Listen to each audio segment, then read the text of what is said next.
Ton micro, Hervé. Bonjour à toutes et à tous, je suis Hervé Koum, je suis directeur des études du premier cycle à l'ESME Sudria et je vous souhaite la bienvenue dans cette journée porte ouverte virtuelle d'une école qui est bien réelle, et je serai accompagné d'étudiants bien réels, d'enseignants bien réels, pendant toute cette heure de présentation de la formation d'ingénieurs ESME Sudria. Alors peut-être avez-vous participé ce matin à l'instant à la journée porte ouverte présentée par Madame Bonnet, notre directrice générale. Si ce n'est pas le cas, aucun souci. Ce live proposé par Madame Bonnet a été enregistré et sera disponible sur le site internet de l'ESME en milieu de semaine prochaine. Et puis aujourd'hui, on va aussi, pendant ce live, va vous présenter donc la formation d'ingénieur sur le site de Paris, et puis on va répondre aussi à vos questions. Alors pour cela, petit point de fonctionnement, si vous voulez bien, sur votre écran, vous avez une petite icône en haut à droite avec deux petites bulles, dont l'une avec un petit point d'interrogation. D'accord ? Donc, si vous voyez bien ce petit point d'interrogation, si vous cliquez dessus, vous pouvez interagir avec nous et nous poser vos questions. On se fera un plaisir d'y répondre, soit directement par l'intermédiaire du clavier, et puis il y a des moments où on pourra prendre aussi quelques réponses à l'oral, puisqu'il y a certaines questions qui vont susciter de faire intervenir certains participants. Voilà, pour ce petit point de détail. Alors, comment va se passer ce live? Qu'est-ce qu'on va vous raconter? Eh ben, dans un premier temps, je vais vous présenter assez rapidement, malgré tout, la formation d'ingénieur à l'ESME Sudria, et je ferai un focus sur le cycle préparatoire intégré. Hein, ça paraît important, ce sont les premières années d'études à l'ESME. Puis, je passerai la parole à mes collègues et les étudiants qui participent au parcours innovation de l'école. Hein, c'est intéressant, vous verrez que voilà, on essaie de former nos étudiants à l'innovation responsable. Et puis une école d'ingénieurs, c'est aussi des associations. Et donc, on aura la présentation de deux associations phares de l'ESME Sudria, ID Madagascar et We Wanna Save. Enfin, il était important aussi de parler de la fin de la formation, puisque vous verrez que c'est une formation en 5 ans, et la fin de la formation, c'est la professionnalisation dans les différentes majeures, et puis l'ouverture, bien sûr, sur le monde professionnel et l'insertion professionnelle. Voilà la présentation que je vous propose. Sans attendre, je vous présente donc la formation d'ingénieur ESME Sudria, une formation donc en 5 ans. Hein. Une formation d'ingénieur, c'est forcément 5 ans post-bac. Hein. Donc c'est la formation qui est figurée sur le slide qui passe actuellement, la bande horizontale bleue foncée en haut. Hein. Formation d'ingénieur pluridisciplinaire. Vous voyez le petit logo CTI sur la droite, qui représente la commission des titres d'ingénieur, et ça c'est très important. Dans une formation d'ingénieur, il y a environ en France 205 formations d'ingénieurs habilités à délivrer le diplôme d'ingénieur, donc par cette commission des titres d'ingénieur, et le SME Sudria, depuis les années 1930, délivre une formation labellisée donc par la commission des titres d'ingénieur. C'est important de le savoir. Donc formation en 5 ans. Alors qu'est-ce qui va se passer pendant ces 5 ans? 2 premières années de cycle préparatoire intégré, qu'on appelle sur ce slide Ingé Sup, Ingé Spé, suivi de 3 années de cycle ingénieur, Ingé 1, Ingé 2 et Ingé 3.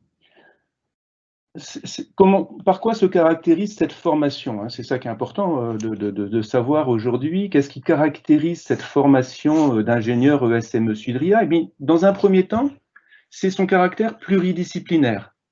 son caractère pluridisciplinaire avec un socle commun qui va durer 3 ans. Alors ça, c'est très important pour nous. Pourquoi? Pour 2 choses. Le premier côté, c'est que beaucoup d'entre vous, en cherchant une formation d'ingénieur, peut-être se disent « Ok, je veux faire une formation d'ingénieur, mais je ne sais pas encore dans quel domaine je veux un jour me spécialiser. » Et quand on est en première, en terminale, on s'interroge encore, on n'a pas forcément d'idées vraiment très précises là-dessus. Nous, ce qu'on va vous proposer, c'est justement de construire graduellement, au gré des premières années, des 3 premières années, de construire votre projet professionnel personnel. Et ça, c'est le caractère pluridisciplinaire qui va le permettre. Et puis, je dirais de l'autre côté, au niveau de l'insertion professionnelle, un ingénieur qui a vraiment un fort potentiel pluridisciplinaire avant sa spécialisation, c'est aussi une compétence qui est très recherchée par les industriels parce que c'est un gage d'adaptabilité de l'ingénieur à son contexte professionnel. Donc ce socle commun, ça va être 3 années. Mais au gré de ces 3 années, on va aussi personnaliser son parcours. J'y reviens juste après. Auparavant, sur cette personnalisation, c'est un point important sur les 3 premières années. Et puis auparavant, j'esquisse les 2 dernières années, si vous voulez bien, qui seront présentées en fin de ce live event. Ces 2 dernières années, un G2 et un G3, ce sont donc les années de professionnalisation, mais qui commencent en un G2 au premier semestre par un semestre académique à l'international. Tous nos élèves partent à l'international. D'ailleurs, tout à l'heure, il y a un élève qui va intervenir, qui intervient depuis Prague, où il est actuellement en semestre international. Donc ça, c'est le premier semestre d'un G2, et puis les 3 semestres suivants sont des semestres de professionnalisation dans les différentes majeures qui seront également présentées tout à l'heure. Mais auparavant, revenons sur le cycle préparatoire avec une spécificité. C'est forcément une prépa pas comme les autres, parce qu'au cours de cette prépa, même si on va retrouver quelques enseignements classiques, ou en tout cas quelques thématiques classiques, comme les mathématiques, la physique, les sciences d'ingénieur, les biotechnologies, les humanités, l'anglais bien entendu, on va vous proposer ça avec une pédagogie vraiment très différenciée, avec beaucoup de méthodologie, de méthodes pédagogiques, une approche pédagogique très différenciée. Peut-être des classiques travaux dirigés, travaux pratiques, mais aussi beaucoup de travaux de groupe, où on va travailler justement sur l'entraide entre les élèves pour ensemble réussir leurs études. Ça se caractérise aussi par des apprentissages par problème, par du soutien aussi qui est apporté aux élèves, et puis une dernière caractéristique que je peux évoquer ici, puisque l'apprentissage de l'anglais est quelque chose de fondamental dans une école d'ingénieurs, et les élèves qui intégreront le SME Sudria à la rentrée prochaine commenceront par une semaine d'immersion en anglais. Pendant une semaine, et ça va se répéter 3 fois dans l'année, on ne parle qu'anglais dans toute l'école. Ça nous paraît très important. La langue, l'anglais, c'est la langue d'usage, de l'ingénieur. Et d'habituer très rapidement les élèves à cette pratique-là. Voilà pour ce qui caractérise la prépa. Et puis peut-être ce qui est encore une caractéristique encore plus forte, ce sont les parcours. Les parcours que les élèves, dès la première année du cycle préparatoire, mais aussi en 1G1, vont découvrir dans un premier temps avant de s'engager dans l'un des parcours. C'est ce que j'évoquais tout à l'heure avec la construction graduelle, progressive du projet professionnel. Les élèves vont donc pouvoir découvrir les parcours parmi les 6 qui sont affichés actuellement. Le parcours ingénieur-manager, qui préfigure un double diplôme avec un partenaire qui est l'Institut supérieur de gestion. Donc c'est un double diplôme qui sera construit, bien entendu, dans les dernières années, mais qu'on met en perspective et qu'on fait découvrir aux élèves dès la première année. Ça peut être aussi un parcours dans le domaine de l'énergie et de l'environnement, qui sont des thématiques fortes à l'ESME Sudria, mais aussi les thématiques de biotech et santé avec le partenaire Sulbiotech. Et donc, dès la première année à l'ESME Sudria, on reprend des enseignements qui peuvent être dans la prolongation des thématiques SVT de terminale et de première, mais dans le domaine des biotechnologies. Ça peut être aussi un parcours international qui est donc totalement enseigné en anglais. Ça me permet de faire une petite parenthèse puisque nous proposons sur le site de Paris un cycle totalement anglophone. C'est-à-dire que aujourd'hui, nous avons une classe avec 20 élèves qui suivent toute leur formation en anglais. Pour ceux qui suivent le parcours francophone, ils peuvent malgré tout choisir ce parcours International Connection pour faire une demi-journée par semaine de projets encadrés en anglais. Nous avons aussi ouvert cette année même un parcours ingénieur-designer avec le partenaire IARTSUP. Donc à chaque fois que vous voyez l'ouverture de l'école sur ses partenaires extérieurs, c'est pour nous fondamental d'ouvrir l'école vers l'extérieur, de ne pas rester cloîtré sur notre univers de l'ingénierie, mais l'ingénieur est quelqu'un d'ouvert vraiment sur l'extérieur. Et enfin, le parcours innovation qui me donne l'occasion de faire la transition avec la présentation suivante, puisque la présentation suivante, c'est justement un focus sur le parcours innovation. Mais auparavant, avant de laisser la parole donc à Romain Astourik, qui est le responsable de notre Fab Lab et puis du parcours innovation, une nouvelle importante, puisque l'année 2021 pour nous est une année exceptionnelle à tout point de vue, mais aussi parce que nous allons déménager. Le site qui est actuellement au 40 rue du Docteur Roux, dans le 15e arrondissement de Paris, nous allons le quitter. Alors, nous allons le quitter pour quelque chose qui est quand même très satisfaisant, puisque nous allons en janvier 2021 arriver sur la rue de Fleurus. La rue de Fleurus est dans le 6e arrondissement de Paris, où nous allons doubler notre capacité d'accueil des étudiants avec un Fab Lab 2 fois plus grand, avec des labos qui seront in situ, avec beaucoup plus de possibilités de salles de coworking pour les étudiants. Bon, c'est un immeuble qui est actuellement en finalisation de sa rénovation. Il se situe donc à 300 mètres du Jardin du Luxembourg, dans un quartier très étudiant. Voilà, nous avons vraiment hâte de le rejoindre. Voilà.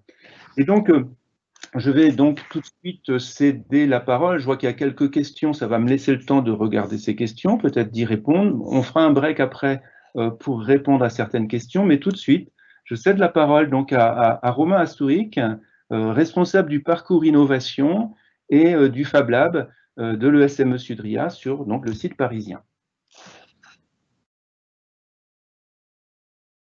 Alors, bonjour à tous. Je suis ravi d'être là aujourd'hui. Il fait très beau ici sur Paris, j'espère que c'est le cas aussi chez vous. Alors, je me présente déjà, donc Romain Astourik, merci Hervé de m'avoir transmis la parole. Je suis ingénieur spécialisé en art numérique et puis ça fait 5 ans désormais que je travaille à l'ESME Sudria en charge donc du parcours innovation et de l'eSmart Lab.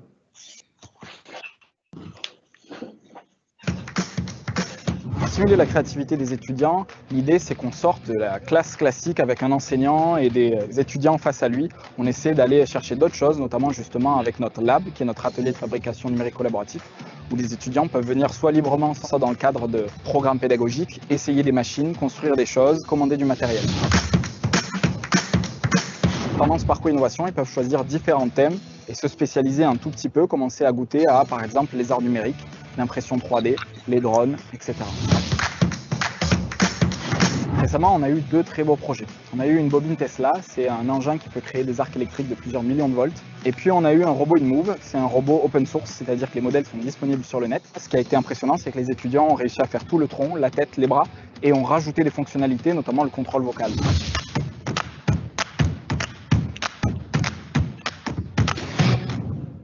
Alors voilà, ça c'était une petite vidéo de présentation. Donc c'était moi, on a pu voir un petit peu le lab, les projets, les outils qu'on a. Et puis j'ai pu parler un petit peu du parcours innovation, mais on va revenir là-dessus. Alors le parcours innovation, qu'est-ce que c'est? Hervé a expliqué que vous aviez en prépa, en ingé en sup SP, vous aviez 6 parcours, donc c'est une demi-journée par semaine.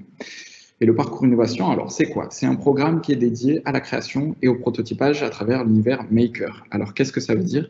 Ça veut dire qu'on va vous aider à découvrir comment utiliser des machines numériques, on va revenir un petit peu là-dessus, et comment apprendre à prototyper, c'est-à-dire partir d'une idée pour aller jusqu'à un concept et du concept au prototype.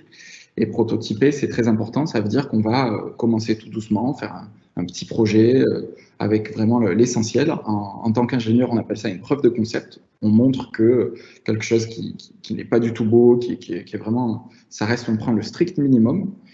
Et on va montrer que c'est une idée intéressante ou que c'est un élément mécanique ou électronique qui peut fonctionner. Et puis au fur et à mesure, on va itérer, c'est-à-dire qu'on va améliorer petit à petit. Donc prototyper, c'est vraiment ça, c'est faire quelque chose vite et bien sans que ce soit du tout un produit complètement fini, industrialisable, vendable. Non, non, le but c'est vraiment d'avoir un prototype quoi, et de l'améliorer au fur et à mesure. Alors, ce qui est très important avec ce parcours, c'est qu'on est sur des travaux de groupe. C'est sur les 3 semestres-là, c'est que des travaux de groupe à chaque fois. Alors, il y a des sessions théoriques où vous pouvez travailler de manière un petit peu individuelle, mais ensuite, à chaque semestre, il y aura un gros travail de groupe avec 3 ou 4 personnes.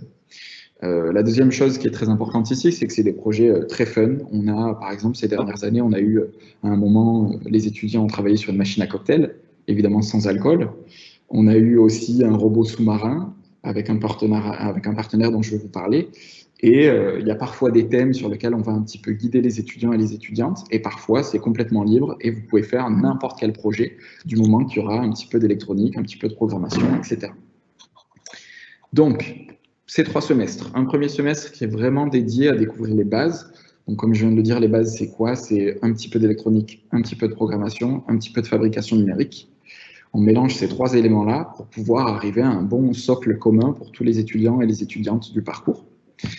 Comme je l'ai dit aussi, un premier projet qui est plutôt libre au premier semestre. Ensuite, au deuxième semestre, vous allez pouvoir choisir un thème. Alors, ça dépend des années, mais on a souvent art numérique que j'enseigne moi-même, la robotique avec un partenaire qui s'appelle l'Electrolab à Nanterre, qui est un hackerspace, donc un lieu comme le nôtre, mais extrêmement grand avec des machines incroyables. Et donc, ces dernières années, ils ont beaucoup travaillé sur la robotique et cette année, ils sont en train de faire un pousse-seringue électromécanique qu'ils vont distribuer dans les hôpitaux et qu'ils ont conçu pendant le premier confinement. Et puis, un autre partenaire, donc selon le thème que vous allez choisir, vous pourrez aussi aller éventuellement au WOMA, qui est encore un autre Fab Lab dans le 19e arrondissement de Paris. Donc voilà pour le deuxième semestre. Et pour le troisième semestre, vous allez avoir des challenges proposés par des entreprises sur la plateforme Agorize. Alors Agorize, c'est une plateforme, n'importe qui peut aller y participer, mais au sein de l'école, on travaille avec eux pour avoir des challenges spéciaux et pour pouvoir coacher les étudiants et aller présenter des projets à des entreprises. Alors ce qui est très intéressant ici, c'est que sur les 2 premiers semestres, ça va être vraiment apprendre à utiliser les machines, apprendre à prototyper, etc. Et puis, ce sera ensuite évalué par l'école, alors qu'ensuite, au 3e semestre, vous allez être évalué par des entreprises. Donc, vous allez, en dehors de l'école, déjà vous confronter un petit peu au monde réel, au monde professionnel. Et puis aussi, on va vous former, ce qu'on ne fait pas sur les 2 premiers semestres, à l'art du pitch, c'est-à-dire comment vraiment présenter votre projet. Les 2 premiers semestres sont plus techniques et le 3e, on va vraiment pousser sur, OK, maintenant qu'on a vu la technique, on la garde et on va appuyer ça avec la présentation. Et puis, je terminerai aussi sur ce parcours innovation, sur le fait qu'il fonctionne, il est complémentaire avec le parcours ingénieur-designer, on va travailler ensemble. C'est-à-dire que les étudiants et les étudiantes du parcours ingénieur-designer, ils vont pouvoir se concentrer sur la partie design. Alors, c'est quoi le design? C'est très rapidement concevoir quelque chose qui est bien pensé, qui n'est pas seulement beau et joli esthétiquement, mais bien pensé, qui fonctionne facilement et qui est facile à comprendre. Et nous, on aura des projets communs comme ça, où les étudiants du parcours innovation seront plus sur la partie fabrication technique, etc. Alors, ça me permet de passer du coup à l'eSmart Lab. l'eSmart Lab, c'est quoi? C'est notre propre atelier de fabrication numérique collaboratif.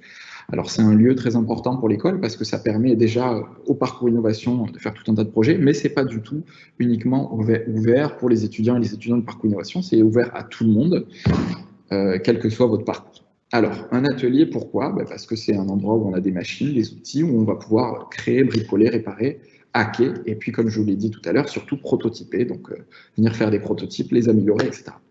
Fabrication numérique, alors j'en ai parlé un tout petit peu pendant le parcours innovation, mais c'est quoi? C'est utiliser des outils de production et de conception numérique, c'est-à-dire qu'avec un modèle en 2 dimensions ou en 3 dimensions, on va pouvoir ensuite passer à vraiment de la production, de la création avec des outils comme la découpeuse laser, les imprimantes 3D, des fraiseuses, donc c'est vraiment utiliser des outils à commande et à modèle numérique pour venir créer quelque chose. Et puis collaboratif, qui est quasiment encore plus important. Pourquoi? Parce que ce lieu, c'est pas mon lab, c'est pas le lab de l'école, c'est le lab par et pour les étudiants. C'est le lab des étudiants et des étudiantes, dans lequel le partage des savoirs et des savoir-faire, la co-création, la discussion et les échanges sont essentiels. On peut évidemment venir pour travailler sur un projet seul. D'ailleurs, on peut travailler sur un projet perso qui est complètement en dehors de l'école. Et on peut évidemment travailler sur des projets de l'école, mais surtout, on peut forcément, comme je le disais, travailler seul, mais l'idée, c'est vraiment de pouvoir partager des connaissances. Quand on a un étudiant qui travaille sur un projet, il y a d'autres personnes qui vont venir discuter, qui vont venir découvrir des choses. Et tout ça, c'est très intéressant. Alors, ce qui est important aussi pour finir, c'est qu'on a des sessions libres où les étudiants peuvent venir travailler ici. On a une équipe, une maker team, une équipe de stagiaires, et puis une association dont on va vous parler juste après, et un dernier petit point sur ce lieu, du coup, qui est notre lieu de découverte et de partage accessible à tous. On a des événements à l'intérieur et en dehors, on participe au Maker Faire, on est allé faire récemment une visite à la Gaîté Lyrique dont va vous parler Hugo. Et pour terminer, cette fois c'est promis, je conclue. Pour le site de Fleurus, je suis ravi qu'on puisse déménager, c'est une excellente nouvelle. Comme on a pu le voir dans un des slides précédents, on va avoir un lab qui est 2 fois plus grand. On est quasiment au dernier étage de ce bâtiment. On a une superbe vue sur Paris, et puis surtout, on se rapproche de ce qu'on appelle dans Paris le croissant de l'innovation parisien. C'est tout ce qui est, ça part du nord-est et ça descend jusqu'au sud, avec pas mal de Fab Labs, donc des lieux comme le nôtre, des incubateurs, etc. Et puis, on va aussi se rapprocher, plus particulièrement, ça sera intéressant aussi, de la Fondation EDF, qui fait des super expos chaque année, d'art numérique, de musique électronique, d'intelligence artificielle, et on va aussi se rapprocher de pas mal de campus, dont Sciences Po, chez qui je donne aussi d'autres cours, et avec lesquels je vais essayer de nouer quelques partenariats et créer un petit peu des liens. Voilà pour le parcours innovation et l'eSmart Lab. Je passe la parole à Hugo, qui est étudiant et qui va vous parler un petit peu de son ressenti d'étudiant et de ses derniers projets. Merci à tous. Bonjour à tous. Donc moi, je suis Hugo, je suis en 2e année, donc en SP. Et j'ai fait mon parcours innovation en sup et je suis encore en parcours innovation parce que j'ai vraiment apprécié. J'avais envie de tester parce que j'étais déjà dans ce milieu, entre guillemets, depuis assez longtemps. Et donc, j'avais envie de mettre en application avec des projets réels, concrets. Donc, j'ai décidé de rentrer dans le parcours innovation et j'ai vraiment adoré. Et donc, j'ai décidé de rester en innovation et pour essayer de rendre les choses un peu plus professionnelles et avec des contraintes plus poussées, comme on a actuellement en 2e année. Au premier semestre en SP, on a des contraintes plus poussées avec un vrai cahier des charges, plus précis qu'en sup. Donc, je peux vous introduire ce que j'ai fait en sup, en première année. Donc, on a fait un basket arcade parce que vraiment, on était un groupe de 3. Donc, on est 2 à apprécier vraiment l'arcade, tout ce qui est jeu, entre guillemets, en salle, tout ça. Et on avait un collègue qui appréciait vraiment le basket. Donc, on a décidé de fusionner ces deux choses qu'on appréciait beaucoup pour créer un basket arcade. Donc, on a modélisé toute la structure en 3D avec de la découpe laser. Après, on a découpé cette structure à la découpe laser pour pouvoir avoir une belle structure qui tenait bien et qui était très propre, très belle. On a utilisé aussi l'impression 3D pour imprimer, modéliser. On a modélisé et imprimé des pièces en 3D pour le capteur, pour tenir l'arceau, pour plein de petites choses comme ça, qui peuvent paraître très simples, mais en fait, l'impression 3D, c'est vraiment très pratique parce que on a une idée, on la modélise et on a l'idée finale à la fin. On a le produit fini. On a utilisé tout ce qui est un 4 Arduino. Donc, c'est un tout petit ordinateur qui permettait de compter les balles qui rentraient dans le panneau de basket. Ce qui nous permettait de faire un compteur avec une sauvegarde du meilleur score, avec un timer, avec un meilleur score pour savoir qui était le meilleur, entre guillemets, dans la classe, tout ça, parce que il y a la petite concurrence amicale. Et donc le parcours, c'est un parcours entre guillemets ami. Enfin, on est tous ensemble, amis. On fait également des sorties régulièrement. Comme par exemple, vous pouvez voir derrière moi, c'est une sortie qu'on a fait très récemment à la Gaîté Lyrique. Ça s'appelle une exposition de Faircore. C'est Faircore, c'est de l'art génératif. On vous en parlera un peu plus tard. Mais c'est un art qui est vraiment entre guillemets nouveau et qu'on n'a pas l'habitude de voir aujourd'hui dans la vie de tous les jours. Donc pour conclure, je dirais que le parcours innovation, c'est un parcours où on apprend et on applique de manière complètement différente qu'on a l'habitude d'avoir en classe, au collège, au lycée. Et même à l'école, c'est une façon d'apprendre complètement différente. Et on apprend en s'amusant avec des amis. Et donc c'est comme ça qu'on apprend le mieux, entre guillemets, j'ai envie de dire. Donc, je repasse la main à Hervé Coum.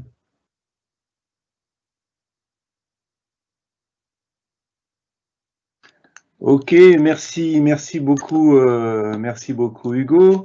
On arrive à un temps de questions.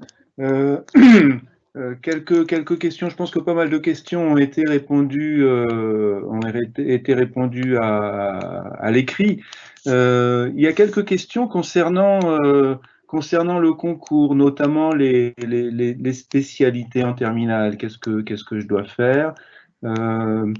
Est-ce que je peux passer la parole à Mélanie Puglia ou alors j'y réponds moi-même? C'est comme on le souhaite. Mélanie, est-ce que tu peux t'en charger?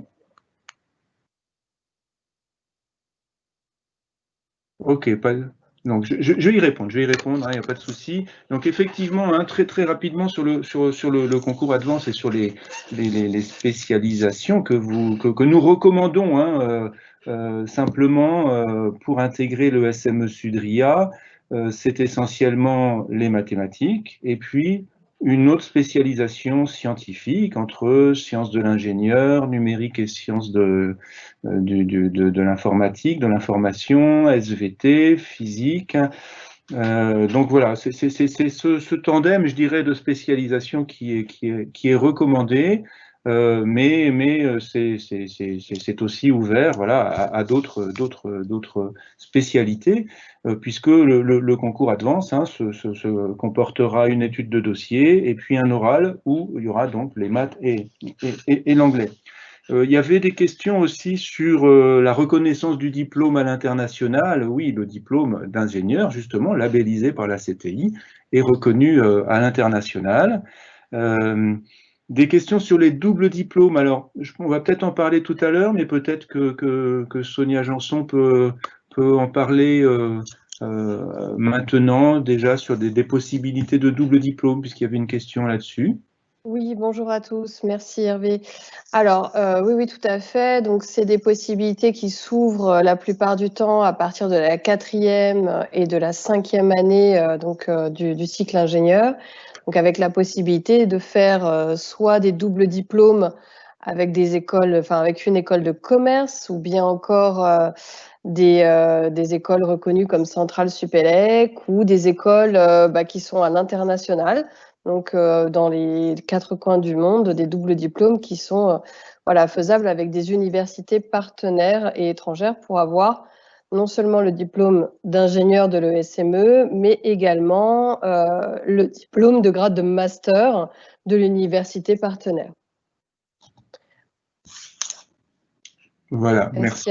Oui. Vas-y, je te relaisse la parole ou si tu accèdes aux questions, c'est comme tu alors vas-y, parce qu'effectivement, je n'accède plus aux questions. D'accord. Alors, il y avait une question sur le fait qu'un étudiant qui n'aurait pas pris maths experte actuellement en terminale, est-ce pénalisant ou non? Écoutez, je peux y répondre. Hein, voilà, c'est un plus, c'est sûr, hein, par rapport au bagage mathématique que vous aurez acquis pendant la terminale. Après, les grilles des épreuves orales qui vont être faites sur les mathématiques seront bien sur la spécialité mathématique et non pas sur l'option mathématique experte. Donc, au niveau du concours, ça ne doit pas être pénalisant. Alors, il y a une question effectivement ici sur l'année à l'international s'effectue pour quelle année? Donc, c'est bien en 4e année où il y a un semestre international obligatoire. Y a-t-il de la chimie dans le cycle préparatoire? Hervé, je te laisse la main pour y répondre. Oui, merci Sonia. Donc non, pas de chimie dans le cycle préparatoire. On aura en revanche de la biologie par le biais des biotechnologies. Donc voilà, si vous avez gardé SVT et que vous voulez continuer à étudier ce beau domaine, on va intégrer de la biologie, mais dans un registre proche des biotechnologies, puisque, vous le verrez, vous allez le voir tout de suite à la fin de cette présentation, on a des possibilités de spécialisation dans ce domaine. Et si ma mémoire est exacte, quand j'accédais encore aux questions, il y avait une question sur le choix des parcours. Voilà, c'était la question que j'allais te poser, Hervé. C'est quand est-ce que se formule le choix des parcours? Voilà, donc c'est Maxime y a répondu et très bien à l'écrit, mais je vais formuler donc une réponse à l'oral. Donc, comment faisons-nous pour les intégrer, ces parcours? Voilà, je complète par une deuxième question. Tout à fait, merci Sonia. Donc, pendant les 2 premières années, donc les années du cycle prépa, les élèves vont avoir la possibilité de choisir dès le 2e semestre de la première année, un premier parcours parmi les 6. Donc, ce sont des parcours dits d'ouverture à ce moment-là, et donc ils vont découvrir l'un de ces parcours en fonction vraiment de leur choix. Tout est ouvert, les élèves peuvent se répartir comme ils le souhaitent. Et puis, ils vont passer, on le souhaite pour eux en tout cas, en 2e année du cycle préparatoire, et au 1er semestre de cette 2e année, ils peuvent changer de parcours. Donc, s'ils le souhaitent, en découvrir un 2e. De la même façon, 2e semestre de la 2e année, ils choisissent, s'ils le souhaitent, un nouveau parcours. Ils peuvent aussi rester dans le même, c'est ce que nous a dit Hugo tout à l'heure, lui, il avait souhaité rester dans le parcours innovation. Donc, pendant ces trois semestres, possibilité de découvrir 3 parcours parmi les 6. Et puis, ce n'est qu'en arrivant dans le cycle ingénieur que là, on demande aux élèves de faire leur choix et de se répartir en fonction de leur projet professionnel auquel on les a amenés à réfléchir, de choisir l'un de ces parcours. Alors, les parcours, c'est une demi-journée par semaine spécifique, et en dehors de ça, y compris en première année du cycle ingénieur, c'est des cours en commun, c'est notre fameux tronc commun pluridisciplinaire. Voilà. Je vous propose donc pour cette première série de questions d'en rester là.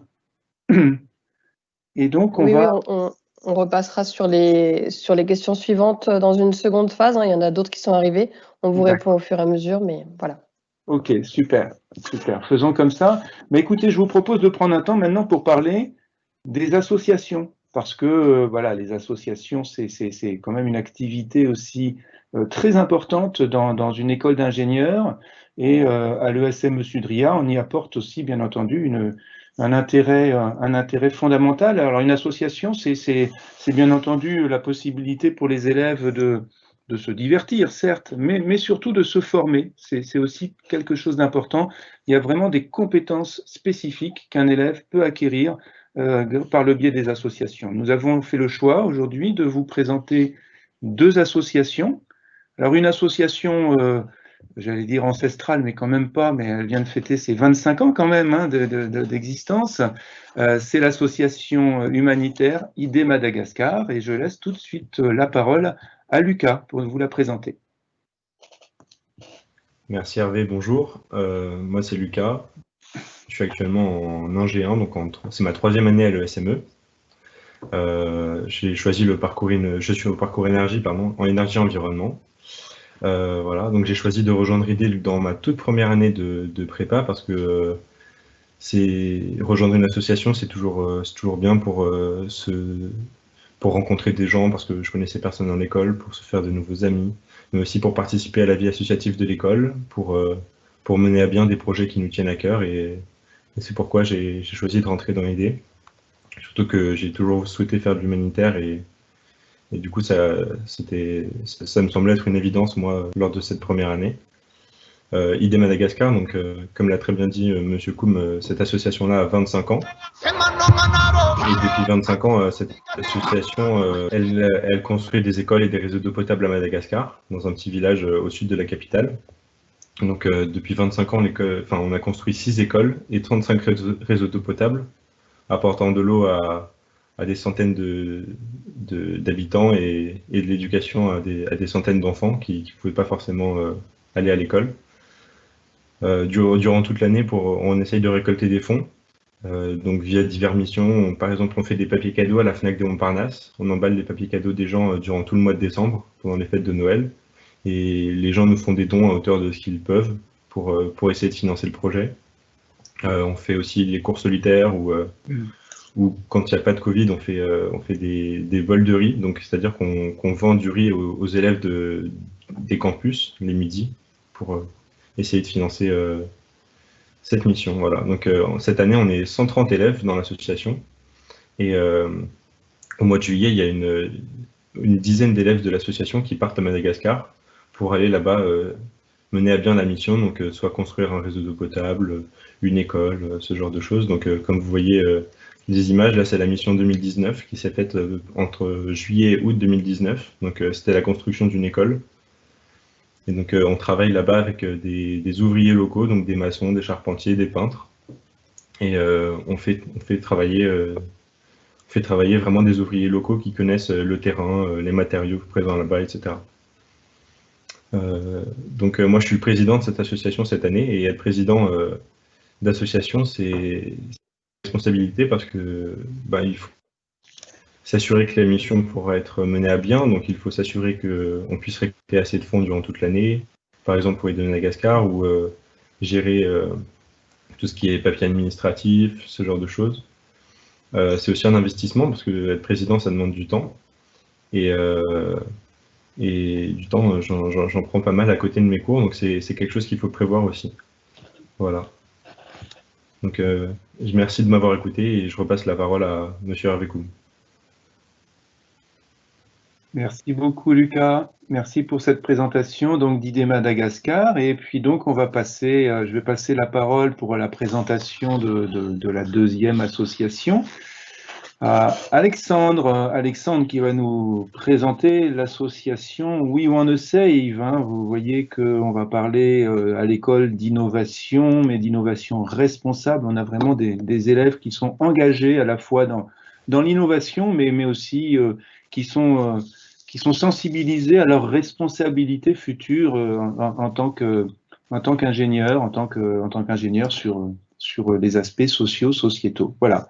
Alexandre, c'est à vous pour We Wanna Save. Oui, bonjour, merci de me laisser la parole. Donc, je me présente, Alexandre Monroche. Je suis en 4e année à l'ESME. Et étant en 4e année, je suis donc en semestre international à Prague. Je suis dans le parcours innovation, donc en majeure cybersécurité. J'ai vu d'ailleurs qu'il y avait une petite question sur la majeure cyber. Pour présenter l'association, donc on est une toute jeune association qui a été créée en 2019. Je l'ai créée avec sa présidente Sacha. Nos objectifs sont en 2 points. Les premiers, c'est sensibiliser les étudiants et le personnel de l'école. Et le deuxième, c'est agir, donc en mettant en place des événements ou des ventes, etc. Donc le but, c'est de sensibiliser vraiment les étudiants à avoir une vie étudiante qui soit éco-responsable dans l'optique d'avoir des bonnes valeurs sur ça. Donc, par exemple, comme projet, on a participé le 19 septembre au World Cleanup Day. Donc, on va peut-être pouvoir passer à la vidéo. Et on a également un projet de vente de gourdes aux étudiants. Mais j'en parlerai un peu plus tard. Voilà, donc en fait, on a été dans le 5e arrondissement de Paris pour ramasser les déchets et les mégots, et ensuite les recycler pour avoir une ville un peu plus propre. 4,3 kg de déchets.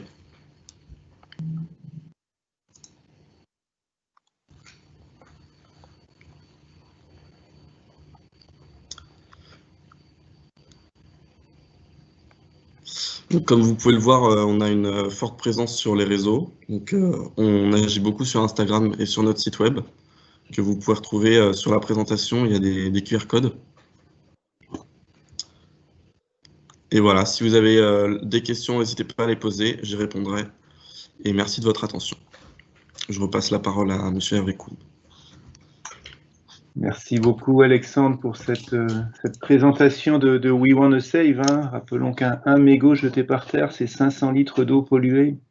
Donc on imagine avec plus de 4 kilos de mégots ce qu'on a sauvé comme litres d'eau. Bravo, bravo.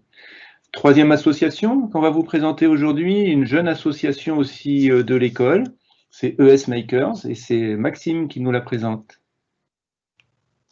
Bonjour à tous. Si vous aimez l'impression 3D, le SME a une association toute indiquée pour vous. Notre association, c'est donc l'ES Makers. Et en tant qu'élève en deuxième année, je préside cette association.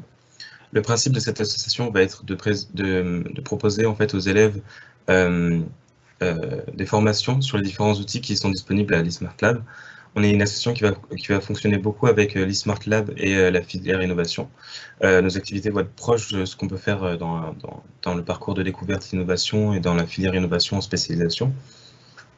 Le principe de cette association, c'est de proposer des formations qui sont faites par les élèves, pour les élèves de l'école, et de propager en fait le savoir sur les différents outils numériques qui sont disponibles au lab, au plus grand nombre et au plus grand nombre d'élèves. Nous allons proposer donc des formations sur la 3D, d'une part, avec l'impression 3D et la modélisation 3D, sur la découpe laser et sur l'Arduino, mais aussi d'autres modèles d'autres outils de fabrication. Et en fait, l'association va aussi organiser des événements tels que l'exposition dont vous a parlé Hugo, Faire Corps, qui est une exposition à la Gaîté Lyrique, où en fait c'était une exposition sur des œuvres interactives qui vont capter les mouvements du public pour réagir, et le public va pouvoir interagir avec les différentes œuvres. Et c'est en lien avec la filière innovation parce qu'on utilise des logiciels en fait de création numérique qui permettent justement de faire de l'art génératif. Donc on ne fait pas seulement des objets techniques on fait pas seulement des objets techniques, mais on fait aussi de l'art numérique. Et ce que j'aime beaucoup sur cette association, c'est l'esprit communautaire en fait. On a un sens du partage et les maîtres mots de cette association sont la créativité et le partage. Et la transmission de savoir est très intéressante si un élève a une question sur la moindre machine, s'il veut être formé juste lui avec une petite formation spécialisée sur une machine, sur la découpeuse laser, sur l'imprimante 3D ou sur les systèmes embarqués, il n'a qu'à demander à un encadrant et du coup il peut utiliser les machines quand il veut une fois qu'il est formé. Il peut venir au lab et faire des projets personnels à n'importe quel moment de l'année et utiliser les matériaux qui sont à sa disposition à volonté. Donc en résumé, cette association, c'est une association de création numérique où les élèves proposent des formations à la disponibilité des élèves pour qu'ils puissent utiliser les outils de l'eSmart Lab. Merci beaucoup, je redonne la parole à Hervé Coulon. Merci beaucoup Maxime. Très important cette dernière association aussi. Je me souviens avoir fait un petit sondage lors de la rentrée, savoir dans la promo qui a intégré donc le SME à la rentrée combien d'élèves avaient déjà utilisé une imprimante laser, et on arrivait à entre 5 et 10%, une imprimante 3D, pardon, on arrivait à 5 à 10%. Simplement, voilà, j'ai proposé aux élèves comme challenge de ne pas sortir de leur formation d'ingénieur ESME Sudria sans avoir su manipuler une imprimante 3D. Je pense que c'est l'avenir, et les élèves ingénieurs porteront cet avenir. On va passer à une autre série de questions. Je vais laisser Sonia Janson piloter cette série de questions. Ok, très bien. Alors, quelques questions concernant le déroulé des cours en prépa, typiquement sur une semaine. Voilà, comment ça se passe, comment ça se déroule, quelles sont les activités et les méthodes pédagogiques qu'on peut y rencontrer. Est-ce que tu peux répondre à cette question, Hervé? Oui, bien entendu. Donc une semaine à l'ESME Sudria. Alors je vais parler d'une semaine, je dirais, classique nominale. Hein. Vous comprendrez qu'actuellement, on a, en raison du confinement, la plupart des cours en distanciel, mais c'est aussi l'occasion d'en parler puisque la totalité des cours, que ce soit lors du premier confinement comme du deuxième, sont passés en distanciel. On est vraiment maintenant... hélas peut-être, mais malgré tout, il faut voir les choses positivement, aguerris à ce genre de pratique. Et pour une semaine nominale, les élèves vont avoir entre 20 et 25 heures de cours en présentiel.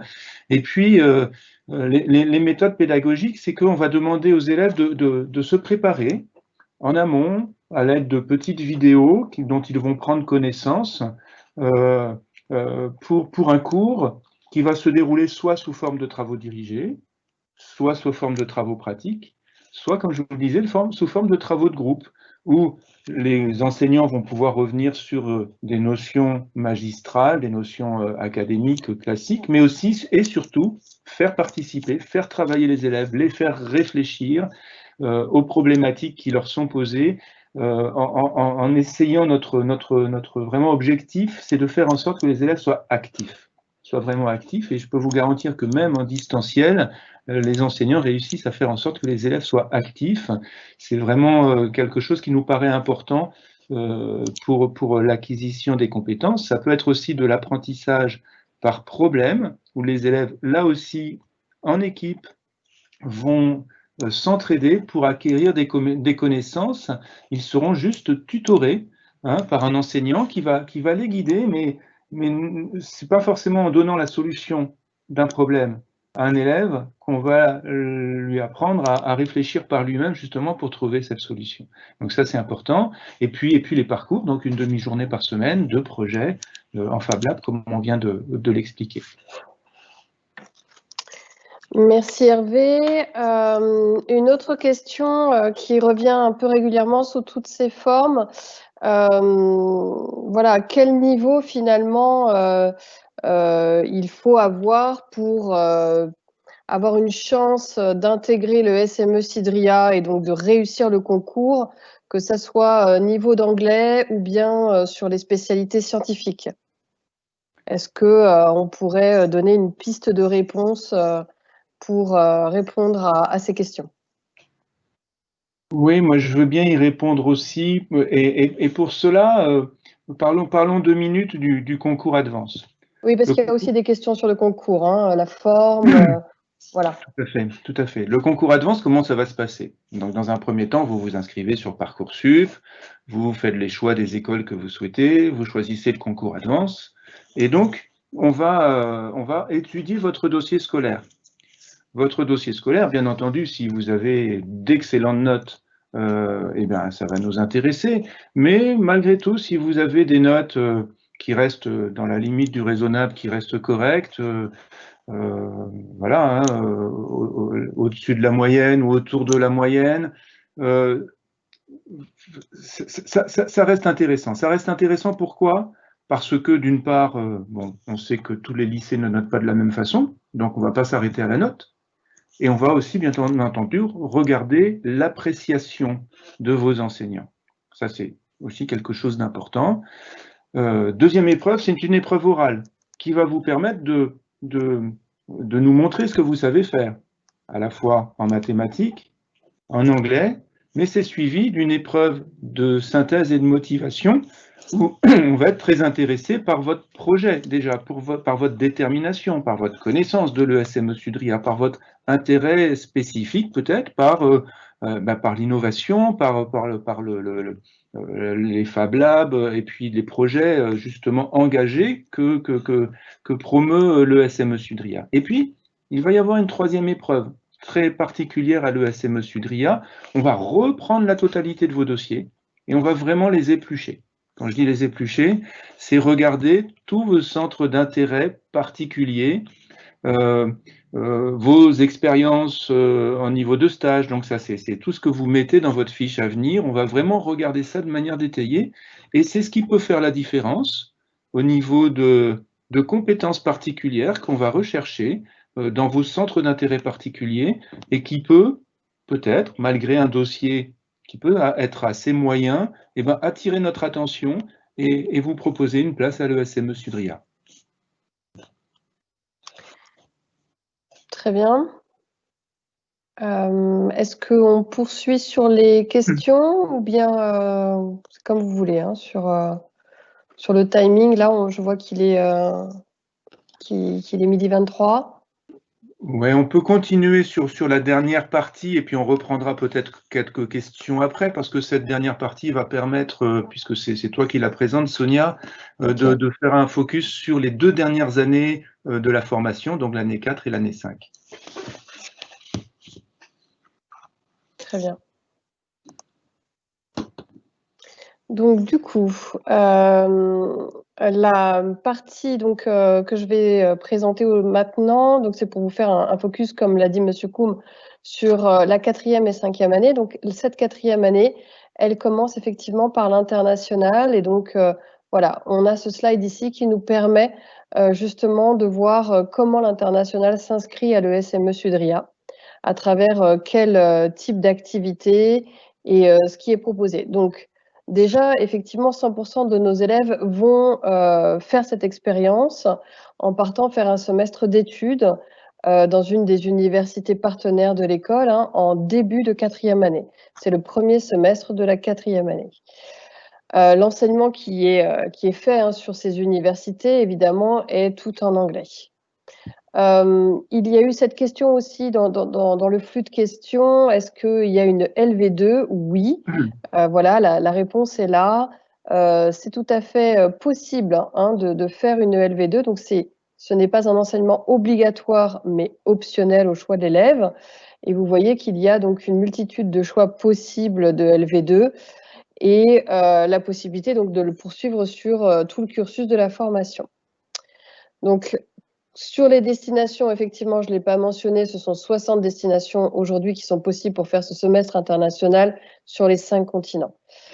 Et toujours pour renforcer donc la partie internationale, on l'a mentionné tout à l'heure, il y a le parcours international qui est proposé dès le cycle préparatoire, avec donc des projets effectivement qui sont des projets d'innovation également, mais qui vont être faits dans un cadre et dans une atmosphère, j'ai envie de dire, voilà, anglophone.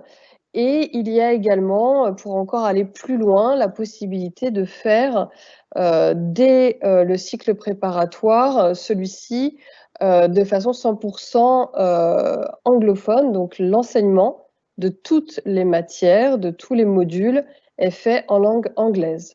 Donc évidemment, pour accéder à ce cycle anglophone de l'école, dès la prépa, on se attend et on essaye d'avoir évidemment des étudiants qui vont réussir et donc qui ont a priori un niveau d'anglais très correct pour intégrer cette prépa complètement anglophone dès le démarrage. On peut passer au slide suivant, merci. Donc, qu'est-ce qui se passe ensuite au retour de l'international? Eh bien, donc c'est à ce moment-là que les étudiants vont se spécialiser, se professionnaliser sur un des axes qu'ils auront choisi. Donc, on a 16 domaines d'expertise qu'on appelle encore des majeurs à l'ESME Sudria, qui se déroulent donc sur 2 semestres académiques, le 2e semestre de la 4e année et le 1er semestre de la 5e année. Voilà, suite au 1er semestre de la 5e année, c'est un stage de professionnalisation que les étudiants vont faire.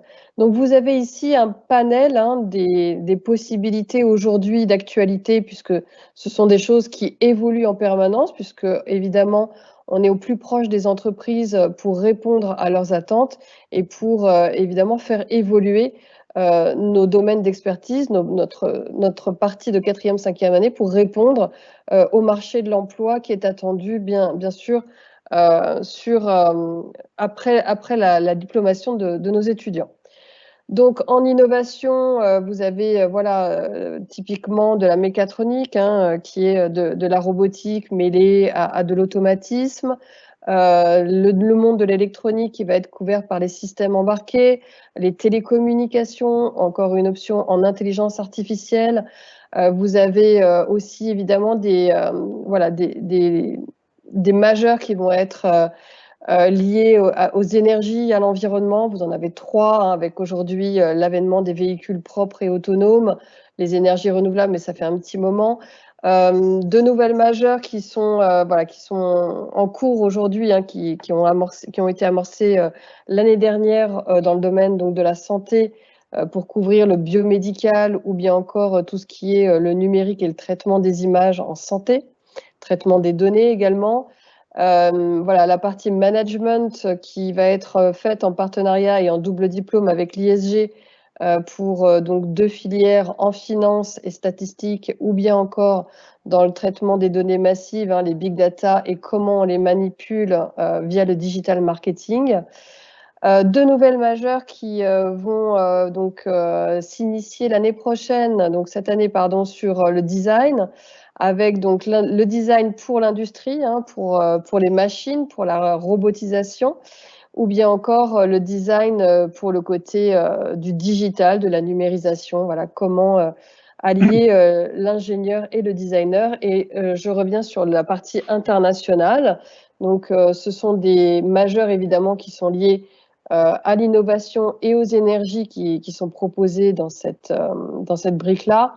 Mais elles ont la particularité, donc pour l'IoT, la cybersécurité ou encore l'électrification des véhicules, d'être enseignées à 100% en langue anglaise et donc d'accueillir des étudiants aussi internationaux dans ces majeurs. Donc voilà aujourd'hui le panel des possibilités, hein, pour terminer la scolarité à l'ESME Sudria avant d'être sur le marché du travail. Je crois qu'il y a encore un slide, voilà, sur l'insertion professionnelle. Donc les étudiants, après leur semestre d'études, le premier semestre en 5e année, donc qui finalisent la partie académique de leur majeur, vont aller faire un stage de 6 mois, d'accord, dans le domaine d'expertise, voilà, qu'ils auront fait avant d'accéder donc au marché du travail. Alors, on construit son projet professionnel tout au long, évidemment, de la scolarité à l'ESME. Il y a beaucoup d'événements et beaucoup d'ateliers qui sont organisés pour accompagner nos étudiants à se préparer au monde professionnel. Donc, que ça soit à travers l'exposition des métiers, des ateliers de coaching, des simulations d'entretien et des stages qui vont démarrer dès le cycle préparatoire et qui vont évidemment augmenter en temps et en expertise au fur et à mesure des années. Alors les entreprises, nous avons la chance d'avoir des entreprises très très présentes à l'ESME. Donc par exemple en 5e année, effectivement, les étudiants ont un projet de fin d'études pendant tout un semestre qui les occupe énormément. Ces projets sont pour la plupart des projets qui sont donnés par le monde des entreprises, accompagnés la plupart du temps par les entreprises. Et donc, nous avons des conventions entre les entreprises et les étudiants de l'ESME pour faire avancer ces projets. Beaucoup d'enseignants en dernière année, évidemment, sont des ingénieurs en activité qui viennent proposer et parler de leur expertise. Et donc, évidemment, former nos étudiants sur des techniques et des technologies de pointe. Et vous avez ici, donc, les chiffres parlent d'eux-mêmes, la proportion des diplômés en poste après 2 mois. Voilà, on a la chance, évidemment, d'être dans des domaines et d'avoir des diplômés qui trouvent très facilement du travail, avec le salaire moyen que vous avez ici affiché. Et surtout, ce qui est intéressant ici à regarder, voilà, c'est une cartographie un petit peu de la répartition, puisqu'on est une école généraliste, donc c'est pas évident de savoir où sont nos diplômés. Et vous voyez qu'on les retrouve effectivement dans de nombreux secteurs, que ce soit en IA, dans l'intelligence numérique, les transports et la mobilité, la transition énergétique, les réseaux et télécoms. On retrouve nos finances avec les 4% du conseil et autres. Sachant que ce n'est pas une liste exhaustive. Slide, s'il vous plaît. Voilà, donc j'en arrive à nouveau sur les questions. Alors pour le coup, il faudrait que je reprenne le fil des questions pour pouvoir vous les Je vois qu'il y a des questions qui sont arrivées. Donc, la cybersécurité n'est accessible qu'en international. Alors oui, les enseignements de cette majeure sont faits en langue anglaise. Alors, est-ce que c'est le fond de la question? Parce que évidemment, les étudiants qui sont dans un parcours innovation qui est fait en amont pourront accéder à la cybersécurité qui est faite, elle, en anglais. Hein. Ça, c'est tout à fait possible. Mais par contre, elle est bien enseignée en langue anglaise tout au long de la 4e et de la 5e année.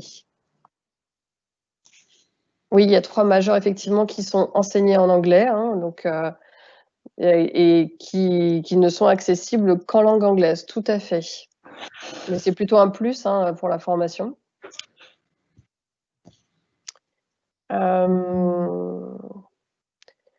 Peut-on rentrer en prépa intégrée et basculer sur le cycle de l'apprentissage au sein de l'école? Hervé, tu peux peut-être reprendre la main pendant que je regarde et répondre à cette question. Donc, je vois s'il y en a d'autres. Bien sûr. Merci.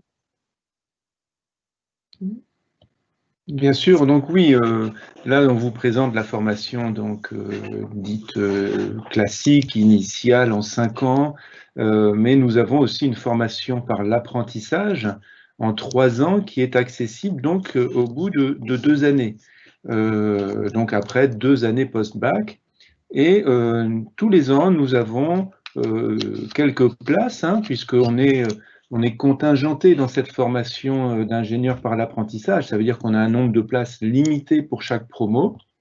On réserve malgré tout un certain nombre de places pour les élèves qui sont issus de nos classes préparatoires intégrées. Donc oui, c'est tout à fait possible de postuler quand on est en 2e année de prépa pour rejoindre la première année du cycle d'apprentissage l'année suivante.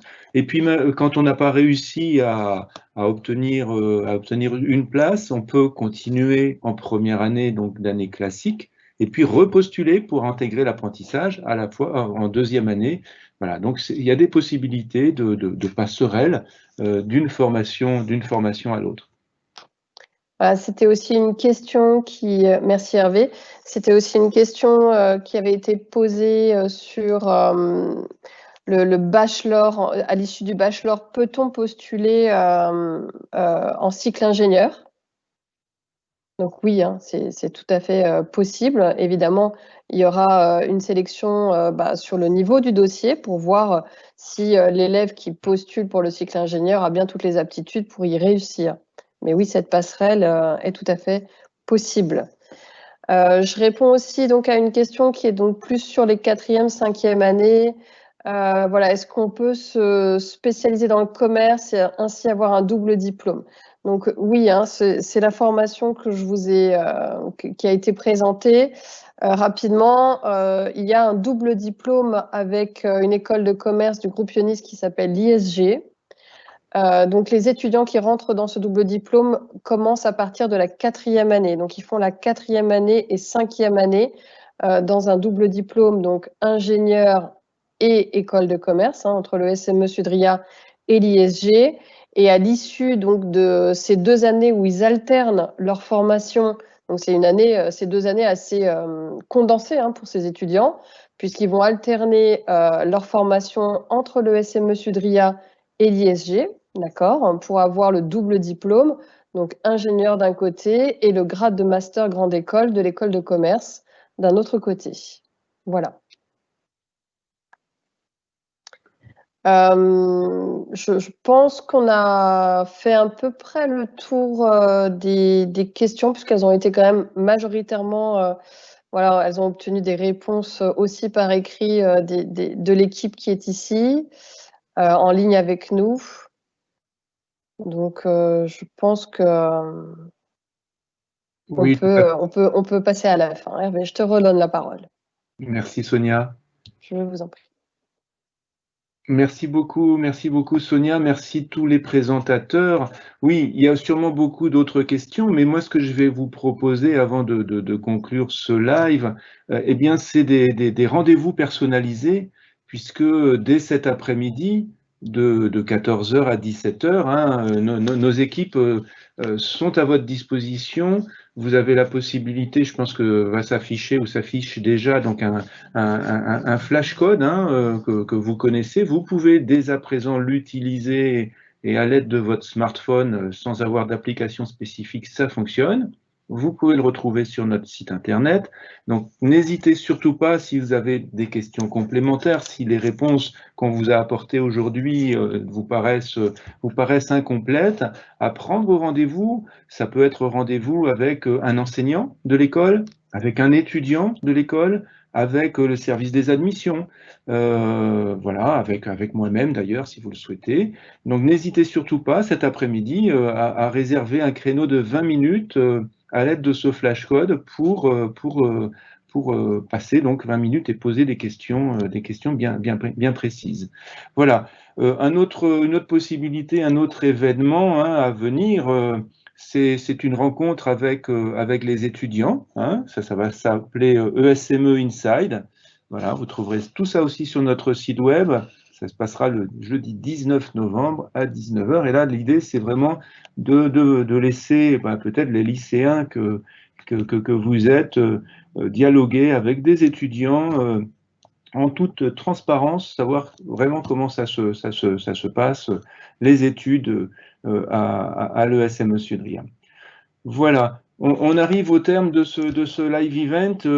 Voilà, j'étais pour ma part ravi de passer un tout petit peu plus d'une heure avec vous. J'espère que vous avez aussi eu votre lot de réponses sur les questions que vous vous posiez. Donc mes collègues, les étudiants et moi-même vous remercions.